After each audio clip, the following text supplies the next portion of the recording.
comment mettons une personne en position latérale de sécurité, on ne va pas trop savoir comment faire les gestes au bout de quelques mois. Et pour cela, nous avons développé un site web qui s'appelle préparez-vous.eu. Ce site, en fait, aborde l'ensemble de la pédagogie et de la formation sur les gestes de premier secours. C'est un site qui est bilingue, français-anglais, mais surtout, ce qui est exceptionnel dans ce site, c'est que nous avons fait appel à un mime. Ce mime les situations d'urgence, en fin de compte, mime les malaises, les problèmes qui sont liés à l'apprentissage des gestes de premier secours. Maître de mime corporel dramatique, Ivan Bacchiocci a dû faire preuve de créativité pour simuler pas moins de 19 situations dramatiques, de manière ludique, avec aussi une pointe de poésie. Mimer, c'est aussi une manière de faire passer un message marquant, à travers un langage compréhensible par le plus grand nombre. La difficulté, c'était de répondre de façon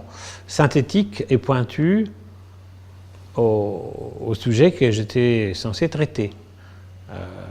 Alors, par exemple, comment arriver à un gestuel assez simplifié pour faire comprendre qu'un enfant avait ingurgité un produit dangereux et quelles étaient, par exemple, les attitudes à avoir, les réflexes à développer pour que cet accident puisse se solder sans que ça arrive un drame majeur, par exemple. On a essayé d'y mettre un point d'humour, l'idée que quelqu'un qui regarde trouve d'abord ce petit bonhomme intéressant à regarder ce qu'il fait et par l'adresse, l'humour, faire passer un message qui, lui, était un message sérieux. Et aussi, l'autre défi, c'était de trouver qu'est-ce qu'on peut retenir de ce langage universel qui peut traverser les cultures. Comment montrer qu'on parle d'une radio alors que dans certains pays, dans certaines générations, une radio c'est une boîte avec une antenne. Aujourd'hui, c'est plus le cas. Dans la gestuelle, on trouve un langage qui ne s'adresse pas à une génération,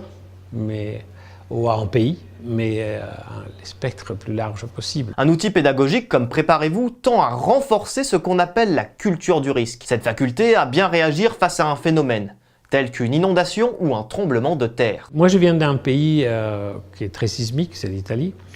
Alors, j'ai vécu plusieurs tremblements de terre, mais tous très petites.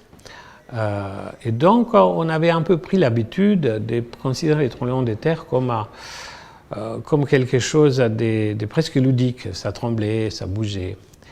Jusqu'au jour que le tremblement de terre a fait 1000 morts. Et là, je me suis aperçu que le fait d'avoir vécu des autres tremblements de terre, ça n'avait servi à rien, parce que justement, j'avais pas eu une préparation, quoi faire, quoi pas faire. Ça a été toujours quelque chose, voilà, ça arrivait, ça se passait, et il n'y avait pas, comme on dit, il n'y avait pas mort d'homme. C'est des souvenirs tellement traumatiques qu'on les enfouit, c'est-à-dire ça dure quelques temps, après on arrête d'en parler et on essaie de l'oublier. Le 12 septembre, c'est justement l'occasion de ne pas oublier. Plusieurs dizaines de milliers de bénévoles de la Croix-Rouge se mobilisent partout en France pour vous initier au premier secours. Pour cette 15e édition, c'est la prévention des accidents liés au vieillissement qui est à l'honneur. Préparez-vous à être prêts, nous avons tous le pouvoir de sauver des vies.